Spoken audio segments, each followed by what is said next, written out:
சென்னை தியாகராய நகரில் செய்தியாளர்களை சந்தித்த நடிகர் டி ராஜேந்தர் புதிதாக கட்சி தொடங்கியிருக்கும் நடிகர் விஜய்க்கு தனது பாணியில் வாழ்த்து தெரிவித்துள்ளார். அரசியல் என்பது பொது வழிங்க. அந்த பொது வழியில யாரு வேணாலும் வரலாங்க, யாரு வேணாலும் கட்சி தொடங்கலாங்க. அவர் வரட்டுங்க, வாழ்த்துக்கள்ங்க. இதை மீறி நான் பண்ண அவரை பத்தி இந்த கேள்விக்கு இப்ப நான் பண்ண விரும்பல விமர்சனம். நான் கடவுள்கிட்ட கேட்கறதுனா இந்த தமிழ்நாட்டு மக்களுக்கு வேணும் விமோச்சனம்.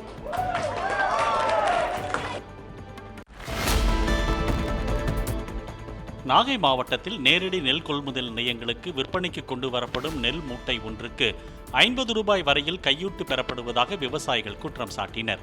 மாவட்டம் முழுவதும் சுமார் 1,20,000 ஏக்கரில் சாகுபடி செய்யப்பட்டு அறுவடை நடைபெற்று வருவதை சுட்டிக்காட்டிய விவசாயிகள் பனிக்காலம் என்பதால் நெல் கொள்முதலுக்கான ஈரப்பத அளவை 17% 22% உயர்த்த வேண்டும் எனவும் வலியுறுத்தினர்.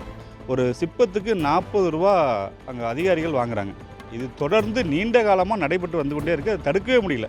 அவங்க அந்த 40 ரூபா 35 ரூபா 50 ரூபா வாங்குறது நடைமுறைகளை இன்னும் எவ்வளோதான் நடவடிக்கை எடுத்தாலும் அது இன்னும் அந்த அதிகாரிகள் வாங்கிட்டே இருக்காங்க. பட்டியல் எழுத்தர், ஹெல்ப்பர் இவங்கெல்லாம் வாங்கிட்டு இருக்காங்க. அதை இந்த பருவ அறுவடையின் போது இந்த நேரடி நெல் கொள்முதல் நிலையங்களை தடுக்கணும்.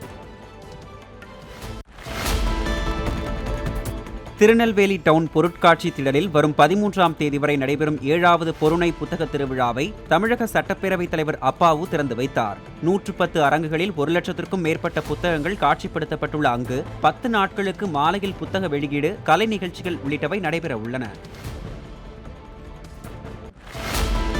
சபரீஷ் பார்க் என்ற விடுதியில் அறை எடுத்து தங்கிய சென்னை மயிலாப்பூரை சேர்ந்த சீதாலட்சுமி என்பவரின் தங்கம் மற்றும் வைர நகைகளை திருடியதாக விடுதி ஊழியர்கள் 2 பேரை சிசிடிவி பதிவுகளின் அடிப்படையில் போலீசார் கைது செய்தனர். அறை சாவியை வரவேற்பறையில் கொடுத்துவிட்டு கோவிலுக்கு சென்றபோது திருடப்பட்டதாக தெரிவித்த போலீசார் விடுதியில் தங்குவோர் எச்சரிக்கையுடன் இருக்குமாறு அறிவுறுத்தினர்.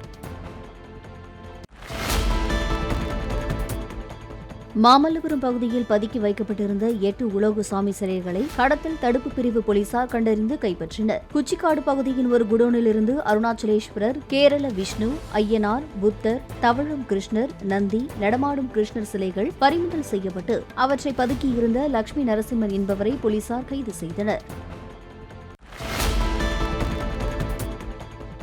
வேலூர் மாவட்டம் லத்தேரியில் சேதமடைந்த பின்பக்க டயர், பொத்தலான படிக்கட்டு மற்றும் உடைந்து தொங்கிய கைப்பிடியுடன் சென்ற அரசு பேருந்து செய்தியாளர்களால் சுட்டிக்காட்டப்பட்டதும் பாதி வழியில் நிறுத்தப்பட்டது. பேருந்தை பணிமனைக்கு ஓட்டிச் செல்லும் வழியில் பயணிகள் ஏறிக்கொண்டதாக கூறிய நடத்துனர் பயணிகளை கீழே இறக்கிவிட்டு சென்றனர். இலங்கையிலிருந்து கடல் வழியாக கடத்தி வரப்பட்ட 2.5 கோடி ரூபாய் மதிப்பிலான சுமார் 4 கிலோ தங்கத்தை பாம்பன் குந்துக்கால் மீன்பிடி துறைமுகத்தில் திருச்சி மத்திய நுண்ணறிவு பிரிவு சுங்கத்துறையினர் பறிமுதல் செய்தனர். கடத்தலுக்கு பயன்படுத்தப்பட்ட நாட்டு படகு மற்றும் இருசக்கர வாகனத்தையும் பறிமுதல் செய்து விசாரித்து வருகின்றனர். கொடைக்கானல் மேல்மலை கிராமங்களில் உள்ள விவசாய நிலங்களை வனவிலங்குகள் சேதப்படுத்துவதை தடுக்க வனத்துறையினர் நடவடிக்கை எடுக்க கோரி விவசாயிகள் 100கணக்கானோர் மன்னவனூர் சூழல் சுற்றுலா தலத்தின் நுழைவு வாயிலை முற்றுகையிட்டனர். கோரிக்கையை நிறைவேற்றும் வரை சுற்றுலா தலத்துக்குள் பயணிகள் யாரும் செல்ல அனுமதிக்க முடியாது என்று அவர்கள் தெரிவித்தனர். மது பிரியர்களிடமிருந்து காலி மதுபான பாட்டில்களை திரும்ப பெற்றுக் கொள்ளும் திட்டத்தை கைவிட வேண்டும் என தேனி மாவட்ட ஆட்சியரிடம் டாஸ்மாக் ஊழியர் சங்கத்தினர் மனு அளித்தனர். காலி பாட்டில்களை வாங்கி வைக்க கடைகளில் போதுமான இடவசதி இல்லாததோடு ஊழியர் பற்றாக்குறையும் நிலவுவதாக அவர்கள் தெரிவித்தனர். எம்ஜிஆர் குறித்து பேசிய ராசா வரும் நாடாளுமன்ற தேர்தலில் போட்டியிட முடியாதவாறு தடை பெறுவதற்கான முயற்சிகளை மேற்கொண்டு வருவதாக சென்னையில் பேட்டியளித்த அதிமுக வழக்கறிஞர் அணி செயலாளர் இன்பதுரை தெரிவித்தார். தான் இருப்ப காமிக்கிறதுக்காக பேசுகிற வார்த்தைகளாவே, ஆனாலும் இது சட்ட ரீதியாக ஏற்றுக்கொள்ளத்தக்கதல்ல. சமுதாயத்தில் 2 பிரிவினருக்கு எதிராக பிளவை ஏற்படுத்துகிற பேச்சு அவர் பேசியிருக்காரு. எனவே இந்த தேர்தலில் அவர் நிற்கிறதுக்கே தடை பெறுவதற்கு வாய்ப்பு உள்ளது என்று நான் கருதுகிறேன். எனவே அது சட்ட ரீதியாக நாங்கள் அதற்கான முயற்சிகளை எடுப்போம். சென்னை சேத்பட்டில் நிப்பான் பெயிண்ட் நிறுவனம் சார்பில் தமிழ்நாடு விளையாட்டு மேம்பாட்டு ஆணைய வளாகத்தில் பால் பேட்மிண்டன் போட்டிகள் நடைபெற்றன. தமிழகத்தின் பல்வேறு பகுதிகளைச் சேர்ந்த வீரர்கள் பங்கேற்ற இப்போட்டியில் வென்றவர்களுக்கு முன்னணி பேட்மிண்டன் வீரர் சாத்விக் பதக்கம் மற்றும் கோப்பையை வழங்கினார்.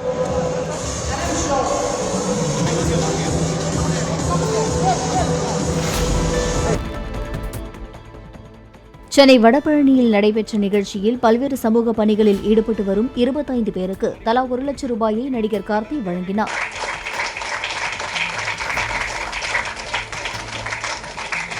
மனிதர்களுக்கு தெய்வமாக திகழ்ந்து கொண்டிருக்கிறார் தெய்வராஜ், அவர்களுக்கு பாராட்டுகள். சென்னை ராஜீவ்காந்தி அரசு பொது மருத்துவமனை வளாகத்தில் எக்ஸ்ரே மற்றும் ஸ்கேன் எடுக்கும் அறைக்கு நோயாளிகளை கொண்டு செல்லும் போது பாதை சேதமடைந்திருப்பதால் ஸ்ட்ரெச்சர் அடிக்கடி பள்ளத்தில் மாட்டிக்கொள்வதாக நோயாளிகளின் உறவினர்கள் புகார் தெரிவித்தனர். இது பற்றி விளக்கமளித்துள்ள டீன் தேரணிராஜன், மழையால் சேதமடைந்த பாதைகளை 2 வாரத்தில் மேம்படுத்த நிதி ஒதுக்கப்பட்டுள்ளதாக கூறினார்.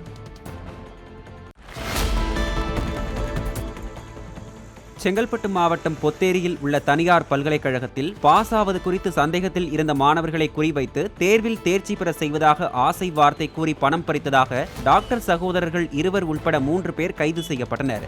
அவர்கள் தங்கியிருந்த அறையில் நடத்தப்பட்ட சோதனையில் 13,30,000 ரூபாய் பணம் பறிமுதல் செய்யப்பட்டுள்ளதாக போலீசார் தெரிவித்தனர்.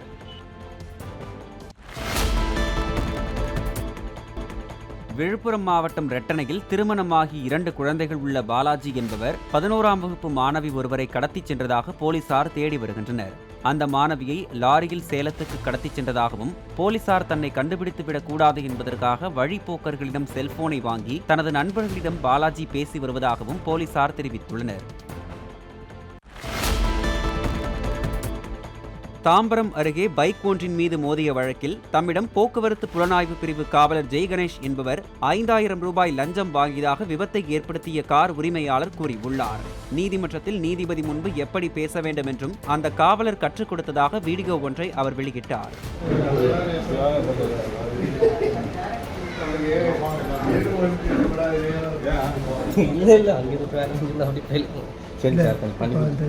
இப்போ உங்களுக்கு ஆர்டிஓவில் காட்டுற வேலை மட்டும்தான். இது வந்து ஃபைன் மட்டும் கட்டுறதுக்கு கோர்ட்டில் இந்த அதே போலீஸ் கூப்பிடுவார்.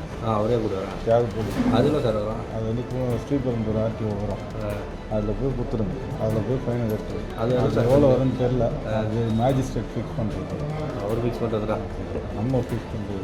நீங்களே எல்லாத்தையும் வச்சிடலாங்க, நம்ம முடியும். கோர்ட்டில் வந்து ஐயா வண்டி வச்சியா அப்படின்னு கேட்பாரு.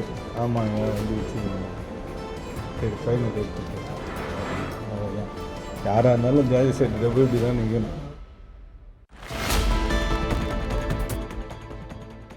பழனியில் தற்கொலை செய்து கொள்ளப் போவதாக கூறி கம்பம் ஒன்றின் மீது ஏறி நின்று கொண்டு ரகளை செய்த இளைஞரை போலீசார் போராடி மீட்டனர். நிலக்கோட்டையைச் சேர்ந்த அழகுபாண்டி என்ற அந்த நபர் தான் பணியாற்றும் உணவகத்தில் சக ஊழியருடன் ஏற்பட்ட பிரச்சனையை அடுத்து கம்பத்தின் மீது ஏறிக்கொண்டதாக போலீசாரிடம் தெரிவித்துள்ளார்.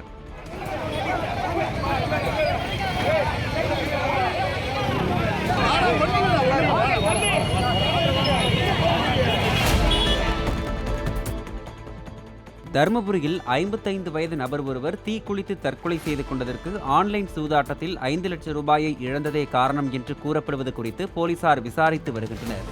சற்று மனநலம் பாதிக்கப்பட்டு 15 ஆண்டுகளாக சிகிச்சை பெற்று வந்த அந்நபர் எழுதி வைத்ததாக கூறப்படும் கடிதத்தில் ஏராளமானோரிடம் கடன் வாங்கி சூதாட்டம் விளையாடி வந்ததாக கூறப்பட்டுள்ளதாக போலீசார் தெரிவித்தனர்.